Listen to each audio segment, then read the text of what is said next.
Hello, this is I Go Travel with Don Barnett. Let's go for a ride on the railroad. Look at this hat, I'm ready. Now we're going to go for a ride, but don't worry, you won't get run over by a train because there are no trains. It's a rails to trail ride, and it's between Cranbrook and Kimberley, the old Canadian Pacific Railway that ran between the two communities and hauled ore from the Sullivan mine in Kimberley down through Cranbrook and to Trail, BC. I'm ready to trade in this engineer hat for my bicycle helmet because boy am I anxious to get on the trail here, the North Star Trail between Kimberley and Cranbrook. I hear the train a-comin', it's coming around the bend, but I ain't been on my bicycle since I don't know when. But that train keeps a-rollin', and that's what keeps me a-goin'.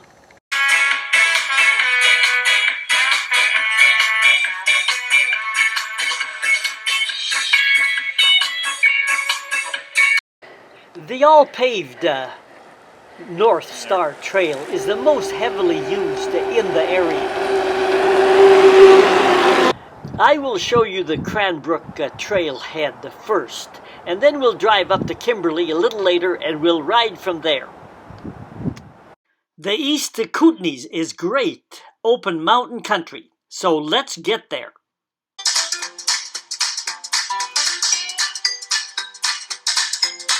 We overnighted in Cranbrook and just went to the east side of town, and about a half a kilometer the road winds on Highway 95A.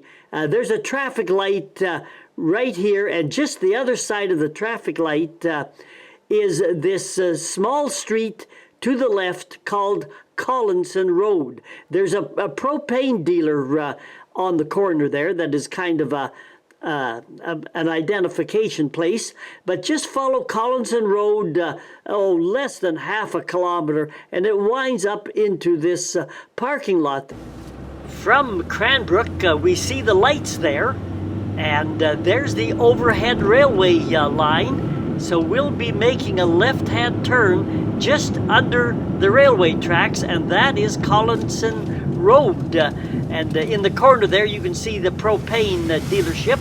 Coming from Kimberley, we would be making a right-hand turn here at the railway overhead. These people are ready to go. A washroom break, check the tires, visit with other trail users, and they're pretty soon off to the races.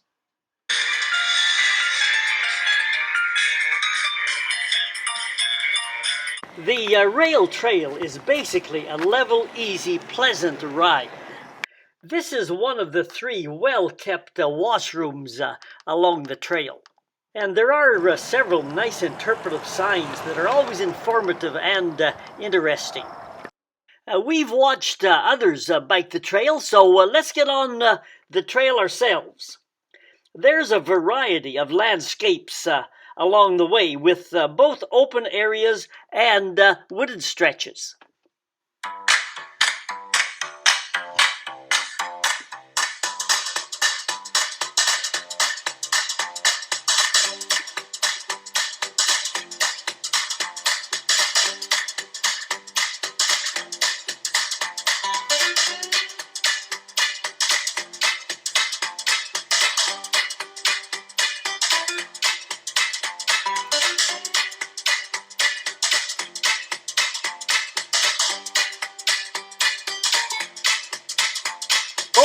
What is this coming up here? It looks like concrete barriers to prevent a washout or mudslides from coming down onto the trail. There is more to trail building than just building a trail. Let's take a look back at the days before bicycles, like when the trains ran on this line. This painting shows a steam engine hauling ore down the track toward Cranbrook and onto the smelter in Trail, where the ore was further refined. The mine employed 1,000 miners for many years, and the rail line, built in 1899, offered daily passenger service to Cranbrook until the 1950s. The trains ran summer and winter. In nearby Fort Steele historic town, you can ride one of these old steam engines today. It's a great experience. What is this here? It looks like a pullout or rest stop. Let's take a look. Okay, where does it lead? It looks like a kiosk of some kind up here. A good place, maybe a lot of people have lunch in this spot. It's a nice view with the St. Mary River Valley and the White Cliffs below us.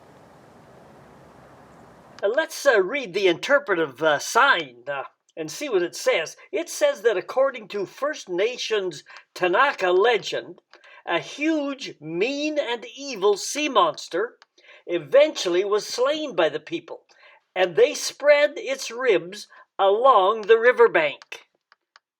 Its ribs formed the sand cliffs in the distance above the river. This is a clearer picture of the ribs of the evil sea monster. We are back on the trail again. Many rail trails are straight lines, but the North Star Trail has numerous bends and curves, making it a much more interesting ride.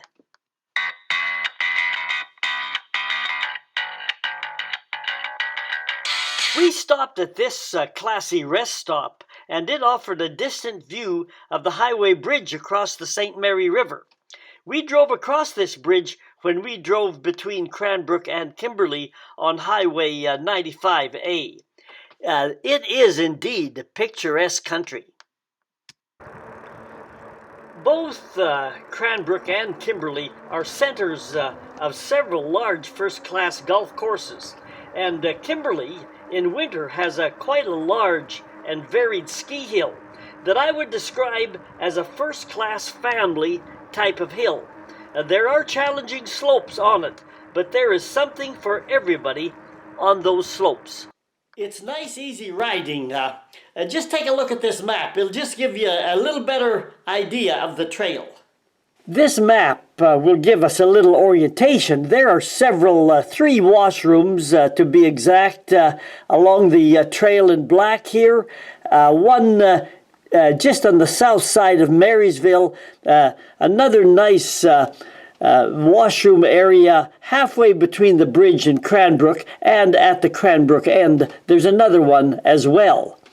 Yeah, you can see the in the distance in some places Highway 95A over to the east side. The trail itself is about just under 30 kilometers long, a little closer to Cranbrook than to Kimberley, 12 versus 16 kilometers. And the St. Mary's River is one of the highlights that we'll see.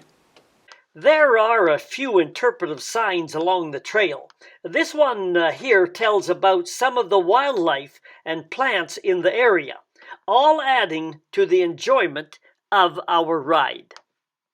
We are on the trail at Wycliffe, and you can see the cliff, the sandstone cliffs in the background near the St. Mary's River. It's quite flat and level here, as you can see, and that's why settlement occurred here. But the trail goes right alongside the former community. This interpretive sign along the trail tells about the early days of Wycliffe when it was a sizable community. You can see the old railway bed there that is our bicycle trail today. Wycliffe was the site of the historic Staples Lumber Company that made arrangements with the railway to transport its logs to market. A few pedal turns and we're at the bridge over the river. You've got a good walk in today. Good for you. What river is this? This is the St. Mary's.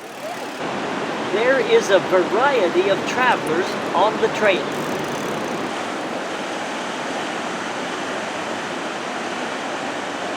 And away we go.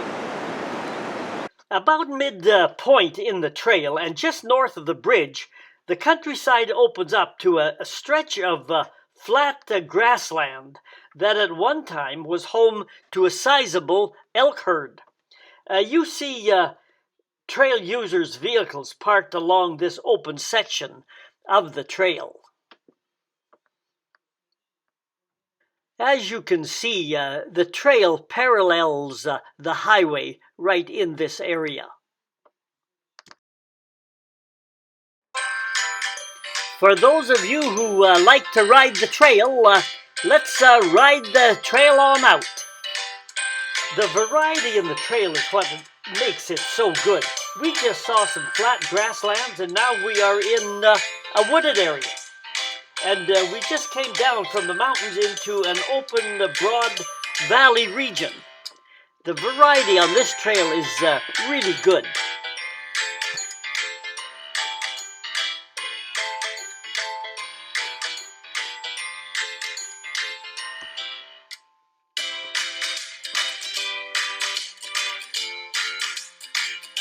We rode the trail several directions going each way, and it was just as good one way as the other. It's basically quite flat and very interesting.